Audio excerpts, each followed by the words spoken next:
kita semua. Baik, di sini saya akan menjelaskan materi mengenai periodisasi sejarah gereja di Indonesia. Menurut Van den End, sejarah gereja Indonesia memiliki perjalanan yang sangat panjang dan tidak bisa dipisahkan dari sejarah masuknya agama Kristen di Nusantara. Salah satu tokoh yang banyak membahas sejarah perkembangan gereja di Indonesia adalah Th. Van den End, seorang sejarawan gereja dari Belanda.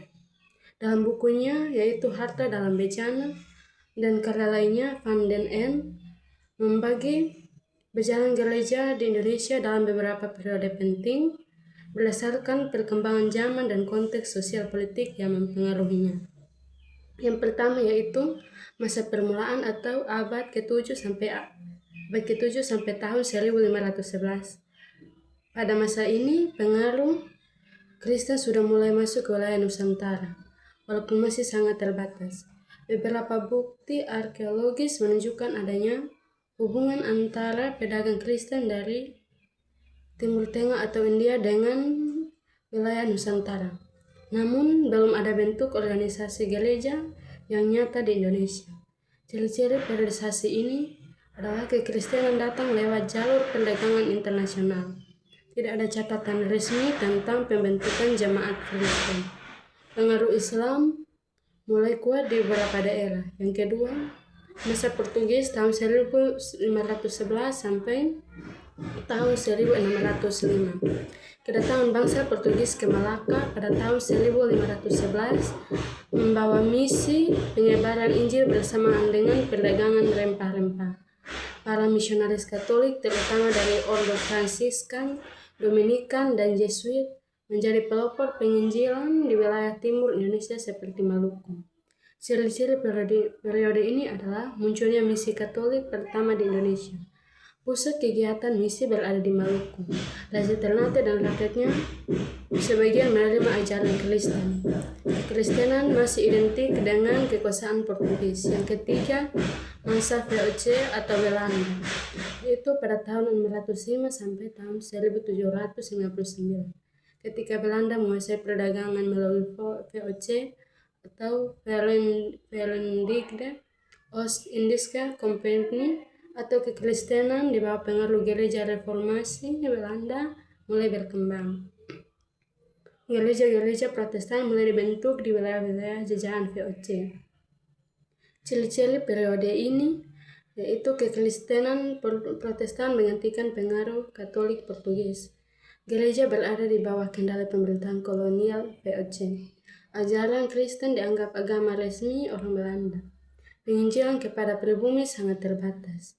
Yang keempat, masa sending atau pekabaran Injil yaitu tahun 1799 sampai tahun 1900.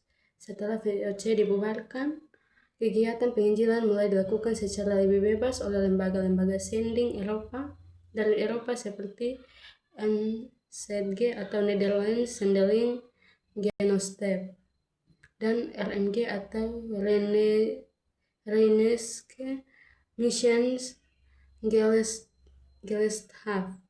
Sending-sending ini banyak bekerja di daerah pedalaman dan di luar pengaruh pusat pemerintah kolonial. Ciri-ciri periode ini yaitu muncul banyak lembaga pekabaran Injil di berbagai daerah yaitu Sumatera, Sulawesi, Papua, dan NTT. Injil mulai diterima oleh masyarakat lokal, diterjemahkan Alkitab ke berbagai bahasa daerah. Tumbuhnya jemaat-jemaat pribumi. Yang kelima, masa gereja pribumi atau pada tahun 1900 sampai tahun 1945. Pada periode ini, gereja-gereja di Indonesia mulai menunjukkan jati dirinya sebagai gereja lokal, bukan cabang dari gereja Belanda.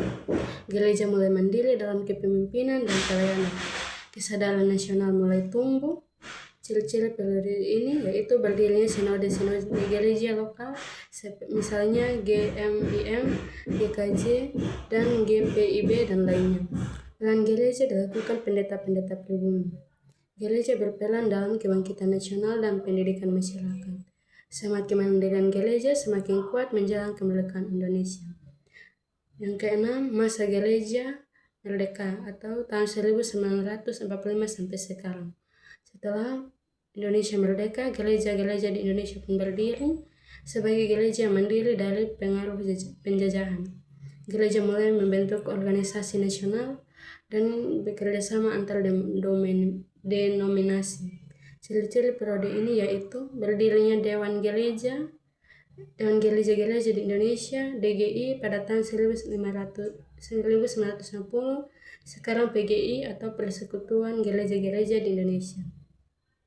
Gereja berperan aktif dalam pembangunan bangsa. Muncul banyak sekolah teologi dan lembaga misi lokal. Gereja menghadapi tantangan baru yaitu pluralisme, modernisasi, dan politik.